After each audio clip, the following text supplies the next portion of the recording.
It is your book club bestie here. We needed that energy. And this is Nightfall and Other Stories, but today we're just gonna talk about Nightfall. Like, Nightfall is about this planet that's pretty much like Earth, except they have 6 suns, so they have never known darkness.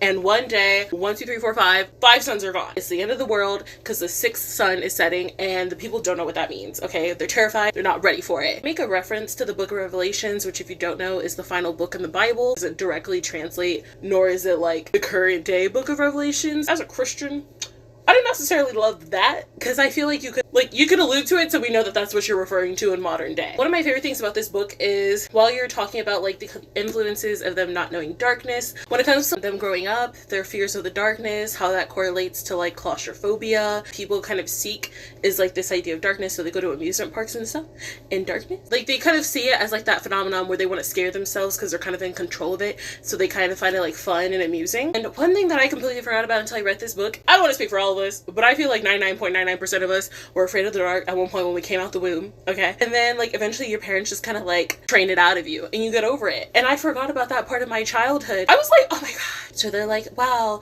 can you imagine if you only had one sun and half the day was darkness? Or they're like, imagine not having this fear. And I was like, yeah, like duh. And then I was like, I had this fear before. And I thought that was really funny. I really appreciated this story to connect and remind me to that period of my life. So I really did enjoy Nightfall. If you read like the collection, Isaac Asimov writes a preface before each short story to give you a little bit of insight about where he was at this time, where society may have been at the time. It's very personable. He basically writes about how he wrote this story when he, I think, was like 21. This is a story that other science fiction writers started seeing him as a serious writer. Throughout his life, people were always like, that was your best story. And he was like, dang, did I not get better? Because I wrote that when I was like 20. I'm like old. I don't know how old I don't know how old he got. We'll see you guys later.